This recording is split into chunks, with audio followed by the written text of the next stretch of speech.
கன்னடராக இருந்து கொண்டு பெங்களூரு சர்வதேச திரைப்பட விழாவிற்கு வரமறுக்கும் ரஷ்மிகா மந்தனாவுக்கு பாடம் புகட்ட வேண்டுமென காங்கிரஸ் எம்எல்ஏ ஒருவர் பேசியது சர்ச்சையை ஏற்படுத்தியுள்ளது. தெலுங்கில் முன்னணி நடிகையாக வலம் வரும் ராஷ்மிகா மந்தனா தமிழ், இந்தி உள்ளிட்ட பிறமொழி படங்களிலும் நடித்து ரசிகர்களின் அன்பை பெற்றுள்ளார். பெங்களூரு சர்வதேச திரைப்பட விழாவிற்கு கடந்த ஆண்டே ராஷ்மிகாவை பலமுறை அழைத்தும் அவர் வரவில்லை என காங்கிரஸ் எம்எல்ஏ ரவி கனிகா கூறியுள்ளார். தனது வீடு ஐதராபாத்தில் உள்ளதாகவும் கர்நாடகா எங்கிருக்கிறது என தனக்கு தெரியாது என்று ராஷ்மிகா கூறியதாகவும் ரவி கனிகா குற்றம் சாட்டினார். கன்னடராக இருந்து கொண்டு கர்நாடகாவை அவமதிக்கும் ராஷ்மிகாவிற்கு பாடம் புகட்ட வேண்டாமா எனவும் அவர் கேள்வி எழுப்பியுள்ளார்.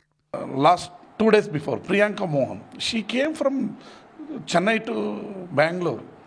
She acted a legend of Rajinikanth. We called for Rashmika Mandana. We are proud of. She is from Karnataka. She is from Kannada industries. She acted a first film in Kannada. So that we called her. She's telling, I don't have a time for Kannadigas. This is a way I treat for Kannadigas. Kantara நாயகனான Rishabh Shetty இயக்கத்தில் கடந்த 2016 வெளியான கிரிக் party என்ற கன்னட திரைப்படத்திலேயே ராஷ்மிகா அறிமுகமானார். கர்நாடகா குடகு மாவட்டத்தைச் சேர்ந்த ராஷ்மிகா தன்னை ஆந்திராவின் மகளாக அடையாளப்படுத்திக் கொண்டு கன்னட திரைத்துறையை அவமதிப்பதாக கன்னட அமைப்புகளும் போர்க்கொடி தூக்கியது சர்ச்சைக்குள்ளாகி உள்ளது.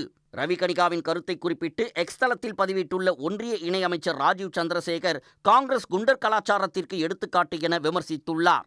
தங்கள் மண் சார்ந்து பேச தங்களுக்கு உரிமையுள்ளதாக ராஜீவ் சந்திரசேகருக்கு ரவி கனிகா பதிலளித்துள்ளார். உடனுக்குடன் செய்திகளை தெரிந்து கொள்ள சன் நியூஸ் பெல் ஐகானை கிளிக் பண்ணுங்க.